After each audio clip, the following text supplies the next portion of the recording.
बिस्मिल्लाहिर्रहमानिर्रहीम। अस्सलामुअलैकुम दोस्तों, उम्मीद करती हूँ कि आप खैरियत से होंगे। Welcome back my YouTube channel amazing recipe. तो दोस्तों, आज मैं आपके लिए बहुत ही अमेजिंग सी ड्रिंक लेकर आई हूँ।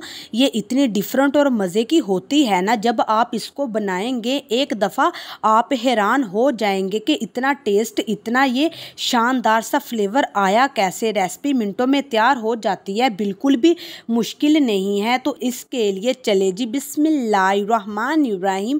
हमारे पास है लगाठ। आजकल मार्केट में बहुत ही इजी से अवेलेबल है, बहुत बेनिफिशियल है। और आपने करना क्या है, अच्छी तरह से इसको धो के इसका बारीक सा छिलका होता है जिसको आपने रिमूव कर लेना है। ठीक है, ये देखिए बहुत आसानी से हो जाता है। उसके बाद बिस्मिल्लाहिर्रहमानिर्रहीम आपने क्या करना है, इसको काट लेना है और इसके जो सीड्स हैं उनको रिमूव कर लेना है। ये पड़ी पड़ी काली हो जाती हैं, तो आपने क्या करना है, जब इनके सीड्स रिमूव कर देने हैं तो आपने पानी का बोल रखना है, उसके अंदर इसको डिप कर देना है जब तक के सारी लगाठ आप छील नहीं लेते। ठीक है, यहाँ पे जो इसका हेड होता है ना, उसको भी आपने रिमूव कर देना है। ये देखिए, ठीक है, चले जी हो गया। उसके बाद मैंने इन सबको पानी में डिबो कर रखा था, अब मैंने पानी से निकाल दिया है क्योंकि ये ब्लैक हो जाती है। उसके बाद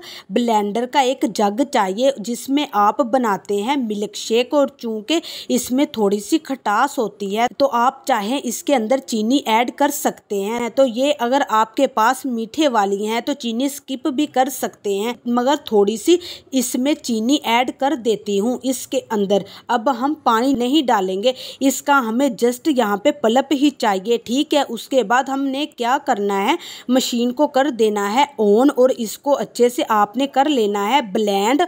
और हाँ, इसी दौरान अगर आपने अभी तक मेरे चैनल को सब्सक्राइब नहीं किया हुआ तो चैनल को सब्सक्राइब कर लें और बेल आइकन को ज़रूर प्रेस किया करें, क्योंकि अल्हम्दुलिल्लाह डेली हमारी जो रेसिपी है आती है उसकी आपको नोटिफिकेशन आ जाएगी। ठीक है, और उसके साथ साथ अगर आपको मिक्स मेलन जूस की रेसिपी चाहिए, आपको आड़ू के जूस की रेसिपी चाहिए, जैसे आजकल सीजन है आड़ू का, इसकी रेसिपी चाहिए, हर तरह की रेसिपी चाहिए, हर तरह की रेसिपी हमारे चैनल पे मौजूद है। चले जी, अच्छे से ब्लेंड करने के बाद इसको प्रेजेंट कैसे करना है, यहाँ पे हमें चाहिए आइस क्यूब्स, और उसके बाद हमने इसमें जो अभी पल्प बनाया है वो ऐड करेंगे। और पल्प ऐड करने के बाद कोई भी स्पार्कलिंग वाटर या कोई सोडा वाटर होता है उसके अंदर ऐड करके इस शानदार सी ड्रिंक को सर्व कर सकते हैं। चैनल को सब्सक्राइब करना मत भूलिए, वीडियो को लाइक कीजिए। मिलते हैं अगली वीडियो तक, तब तक के लिए अल्लाह हाफिज।